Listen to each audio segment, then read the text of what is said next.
Info world کے دوستو السلام علیکم۔ آج کی ویڈیو میں خوش آمدید۔ یہ ویڈیو پاکستان اور ایران کے تعلقات کے بارے میں ہے کہ پاکستان کے ایران کے ساتھ تعلقات اتنے زیادہ بہتر کیوں نہیں ہیں، حالانکہ دونوں برادر اور ہمسایہ ممالک ہیں، لیکن پاکستان کے تعلقات ایران کی نسبت عرب ممالک سے بہتر ہیں۔ تو یہ کیا وجہ ہے، ایسا کیوں ہے؟ اس کی تفصیل جاننے سے پہلے آپ لوگوں سے گزارش ہے کہ اس ویڈیو کو لائک کریں، شیئر کریں، اور نئے آنے والے دوستوں سے گزارش ہے کہ وہ چینل کو سبسکرائب کرنے کے لیے سبسکرائب بٹن پر کلک کرنے کے ساتھ ساتھ بیل آئیکن پر بھی کلک کر دیں تاکہ اس طرح کی نئی آنے والی معلوماتی ویڈیو فوراً آپ تک پہنچ سکیں۔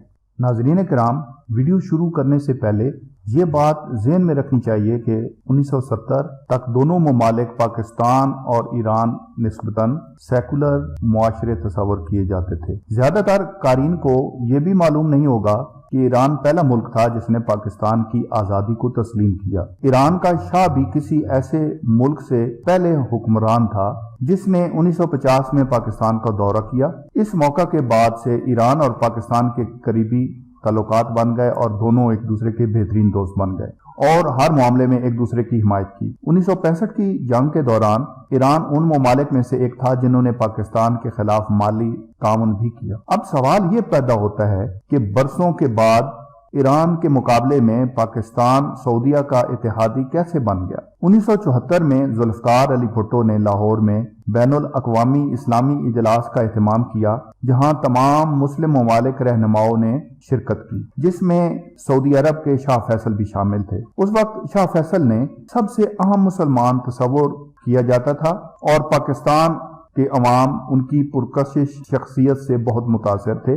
ذوالفقار علی بھٹو شاہ فیصل کے بہت قریب تھے کیونکہ دونوں مسلم امت کے لیے ایک جیسے ارادے اور منصوبے رکھتے تھے۔ یہ پاکستان اور سعودی عرب کے درمیان دو طرفہ تعلقات کے نقطہ آغاز تھا۔ 1979 میں ایرانی انقلاب، جس نے اکثر شیعہ انقلاب کے طور پر لیبل لگایا جاتا ہے، وہ ایران اور پاکستان کے درمیان تنقید کا نقطہ آغاز ہے۔ اگرچہ ایک شیعہ ملک ایران نے شیعہ نظریات کو اپنے پڑوسی ممالک میں پھیلانے کی کبھی حوصلہ افزائی نہیں کی، لیکن پاکستان، افغانستان اور ایران کے علاوہ عراق میں رہنے والے شیعہ کی حوصلہ افزائی ہوئی اور انہیں اپنے ممالک میں اسی قسم کی تحریک رکھنے کی حوصلہ افزائی ملی۔ آپ حیران ہوں گے کہ پاکستان میں شیعہ اسکولوں، کالجوں اور یونیورسٹیوں میں مذہبی نصاب کو الگ کرنے کا مطالبہ کیا گیا جو پہلے کبھی نہیں ہوا، اور اسی دوران تحریک نفاذ فقہ جعفریہ بنائی گئی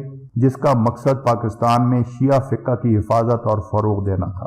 اسی دوران امریکہ اور پاکستان دونوں نے افغان جنگ میں داخل ہونے کا فیصلہ کیا اور روس کے خلاف جنگ کرنے کے لیے جہادی نظریات کو فروغ دیا۔ جیسا کہ 1979 کے بعد ایران امریکہ کا اتحادی نہیں تھا، لہذا سعودی عرب امریکہ اور پاکستان دونوں کے شراکت دار بن گیا۔ جہادی نظریہ کے لیے 1980 کے دوران اور اسی ڈیکیڈ میں دیوبندی فرقہ، جو کئی طرح سے سلفی فرقہ کے ساتھ ملتا ہے، سعودی عرب نے پاکستان میں بہت سے مدرسوں کے قیام کے لیے فنڈ فراہم کیے۔ بدقسمتی سے ایران اور سعودی عرب دونوں نے اپنی مذہبی عقائد کی حفاظت کے لیے پاکستان میں اپنی پراکسی وار شروع کی۔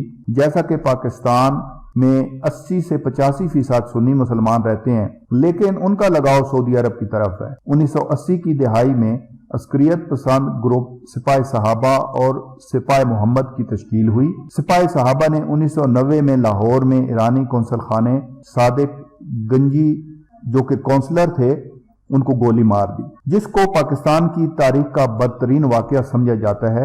اور اس کے بعد پاکستان میں جو شیعہ فرقہ کے لوگ ہیں اور ایران کے پاکستان کے ساتھ تعلقات بھی بہت متاثر ہوئے۔ تو ناظرین کرام، اب ہم اس سے اندازہ لگا سکتے ہیں کہ ہم فرقہ پرستی کی وجہ سے ایک دوسرے کے اتنے دور ہو گئے، حالانکہ ہمارا مذہب اسلام اس کی بالکل اجازت نہیں دیتا۔ ہم ایک کلمے کی بنیاد پہ ایک دوسرے کے بھائی بھائی ہیں، اور میں سمجھتا ہوں کہ ہمیں اسی کی بنیاد پہ اپنے تعلقات استوار کرنے چاہیے، اور ایک پڑوسی کی حیثیت سے ہمیں ایک دوسرے کی رسپیکٹ کرنی چاہیے اور ہر طرح سے امداد کرنی چاہیے۔